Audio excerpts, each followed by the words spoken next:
आमतौर पर नक्सली कैंप काफी मुश्किल और छिपाव में होगा। Now it's the turn of the security forces to target the weak spots of the Naxals. This rather impressive demo showcases how a jungle training camp of the Maoists can be overrun and the militants neutralized. There is an old saying in the armed forces, the more you sweat in peace, the less you bleed in war. The security forces are training day and night for that very war. That is why late into the night in Kharkiv you can hear the burst of rifle fire.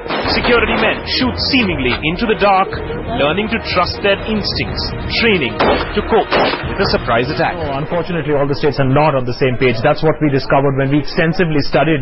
If you look at the whole macro picture, you have states like West Bengal where you continue to have incidents like Silda, which of course is a huge shame for the security forces. At the same time, you have states like Chhattisgarh, which are going all out against the Naxals. There is, of course, a clear differentiator here, and that is what kind of political will you have. In West Bengal, there is confusion. In Jharkhand, there is confusion.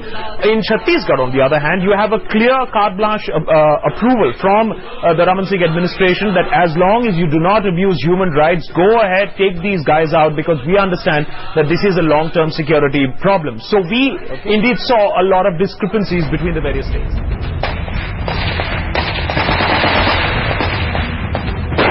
It's an all-out offensive by the paramilitary forces and the state forces along the borders of Chhattisgarh, Jharkhand, Andhra Pradesh and Maharashtra.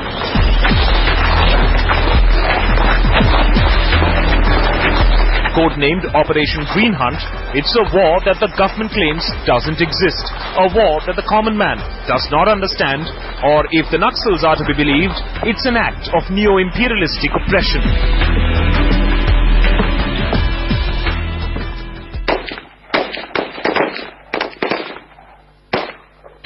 To find out the truth about this so-called war, I traveled to the forests of Dantewada.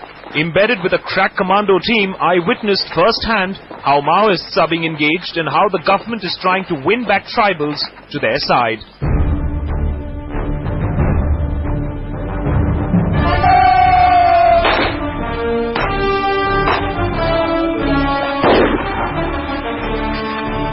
This could well be called the best launchpad against the Naxals. The Counter-Terrorism and Jungle Warfare College in Kharkiv is where CRPF and state police forces are heading to before daring to step into the Naxal-infested jungles.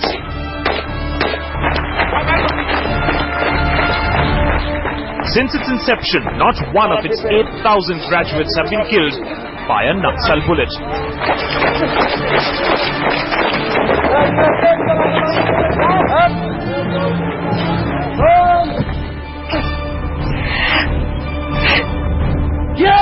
The reason? Rigorous and comprehensive training.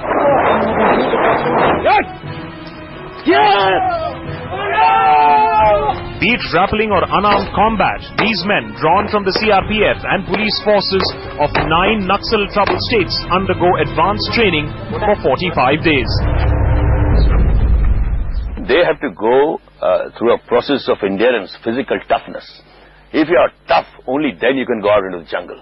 So you've got to be converted from an easy-going policeman in the towns to be a combatized soldier in the jungles. Fight the gorilla like a gorilla. That seems to be really the motto here at the Jungle Warfare School, and for good reason. It's really the terrain that has been helping the Naxals. Well, the Jungle Warfare School teaches you how to neutralize the advantage that the Naxals have. Such intense training is necessary for the forces to dominate areas where the Naxal guerrillas have an advantage. The jungle terrain. The College of Jungle Warfare aims to take away that terrain advantage from the Naxals and their level of training. As you can see, this is what an elite force that has been created is going through. It's at a college in Kanker in Chhattisgarh, where Akash Banerjee went to get a ground report on the special operation against Naxals. Akash Banerjee spent 24 hours at this Jungle Warfare College in Kanker to get a feel of the special training being imparted to security forces to tackle Naxals. Not one of the 8,000 graduates of this Jungle Warfare College have been killed by a Naxal bullet. These men here are not fresh cadets, they're not greenhorns. They are drawn from the central paramilitary forces like the CISF and other central forces, and of course police forces of the 9 Naxal troubled states. The forces are undergoing 45 days of intense training here before they are launched against the Naxals.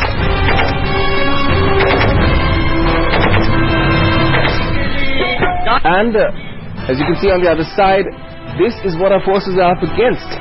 Since 2006, the Naxals have carried out several daring attacks, from targeting CRPF camps to trains. Naxal attacks became bigger, bolder and deadlier through these years, forcing Prime Minister Manmohan Singh to intervene. He called Naxalism the single biggest challenge to the Indian state. Now the PM's concerns paved the way for Operation Green Hunt, the first planned and coordinated effort against the Naxals. In fact, at the India Today conclave, P.C. Dhamman actually spelled out how dangerous these homegrown Taliban actually are.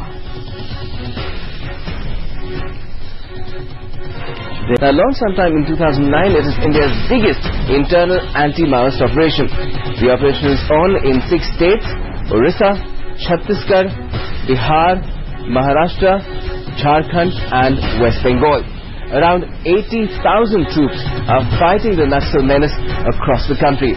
The forces include state police, CRPF, ITBP, BSF, SSB, Special Action Group, Anti-Naxal Special Action Squads and the Cobra Force.